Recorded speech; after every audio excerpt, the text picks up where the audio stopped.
Draymond Green, age 35. Jimmy Butler, 36. Steph Curry, age 37. Still stroking it from deep. Bago naging hari ng 3-point shooting si Stephen Curry, bago siya nagkaroon ng championships, bago siya naging mukha ng modern basketball, may isang kwento na hindi alam ng karamihan.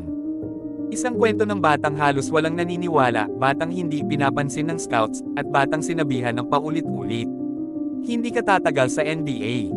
Ito ang pinakamakapangyarihang origin story sa kasaysayan ng modern basketball. I liked it, but I was more interested in basketball at the time. So, it was more my sport. I had more. I was kind of better at it. This basketball. I wanted to practice more on it and try to make it to the pros if I have a chance. Lumaki si Wardell Stephen Curry II sa Charlotte, North Carolina. Anak siya ni Del Curry, isang sharpshooter ng NBA. Maraming nagsasabing dahil anak siya ng NBA star, madali lang ang buhay niya. Pero hindi yun totoo. Simula bata pa lang si Steph, pinapakita na niyang iba ang dedication niya. Habang natutulog ang ibang bata, nagbubuhat siya ng bola. Habang naglalaro ang iba, pinapanood niya ang ama niya sa loob ng NBA arena, hindi para mag-relax, kundi para aralin ang bawat galaw ng pro players. Araw-araw, nagpa-practice siya kasama ang tatay niya. Pero may isang problema, maliit siya, payat, mahina ang katawan.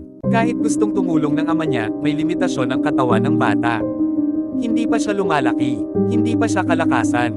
At dahil dito, hindi siya tinitingnan ng maraming coaches.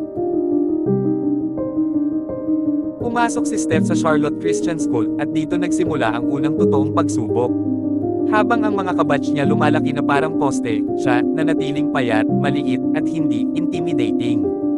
Kapag may scouting event, lagi siyang overlook. Hindi pinapansin, hindi tinitingnan. Habang ang iba 6'3", 6'4", 6'5 na, si Steph barely umabot ng 5'6 noon. Kaya maraming nagsabi, hindi pwede yan maging college star. Hindi pwede yan maging NBA player.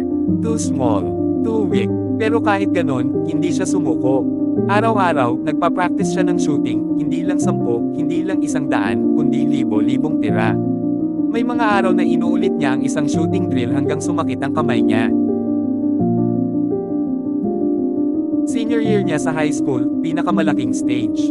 Ito dapat ang panahon para i-recruit siya ng big universities tulad ng Duke, Kentucky, North Carolina. Pero guess what? Lahat sila tumanggi. Hindi sila kumbinsido. Hindi sila naniniwala. Makailang beses siyang nagpunta sa tryouts, pero laging naririnig ang parehong dahilan. Too small. Too skinny. Can't survive the college level. Isang school lang ang nagtiwala sa kanya. Isang maliit na paaralan na halos walang nakakakilala. Davidson College. At dito, nagsimula ang himala. Nang dumating si Steph sa Davidson, hindi siya tingin ng marami na future NBA star. Pero nagbago lahat noong 2008 NCAA tournament. Sa pagpasok nila sa March Madness, walang pumapansin sa Davidson. Pero sa unang laro pa lang, sumabog si Curry sa scoring. Game after game, nagpaputok siya ng 3-pointers na parang cheat code. Long range, deep shots, step backs, pull-ups, nadala niya ang Davidson sa Elite 8, bagay na halos imposibleng mangyari. Biglang napatingin ang buong mundo. Biglang napatanong ang mga analysts, sino itong maliit na shooter na parang hindi napapagod? At doon nagising ang NBA scouts. With the 7th pick in the 2009 NBA draft, the Golden State Warriors select Stephen Curry from Davidson College. 2009 NBA draft, hindi siya ang pinakamalaki, hindi siya ang pinaka-athletic, hindi siya ang pinaka-inaabangan. Pero kinuha siya ng Golden State Warriors bilang 7th overall pick. Marami pa ring nagdududa. Sinasabi nilang hindi magtatagal sa NBA ang isang payat na shooter. Marami ang nagsasabi, magiging role player lang yan. Hindi tatagal ang katawan niya.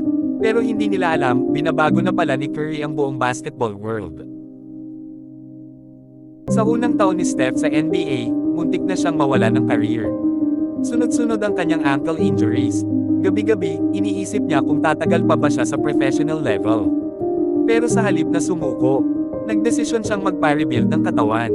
Nagbuhat, nag-training ulit, rebuild form, rebuild strength, rebuild confidence, at pagkatapos ng ilang season, umangat siya bilang superstar. 2013 onwards, nag-iba ang basketball. Hindi na ito tungkol sa dunkers, hindi na puro big men. Pumasok ang Curry era, step back threes, half-court shots, deep range na hindi pa ginagawa ng kahit sino noon.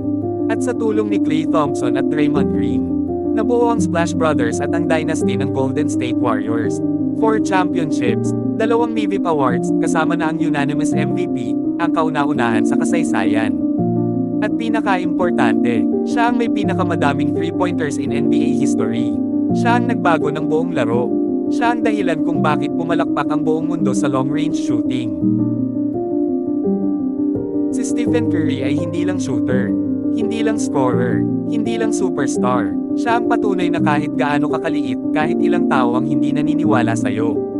Kapag hindi ka sumuko, maaari mong baguhin ang buong mundo. Ito ang origin story ni Stephen Curry, ang batang too small, na ngayon ay the greatest shooter of all time.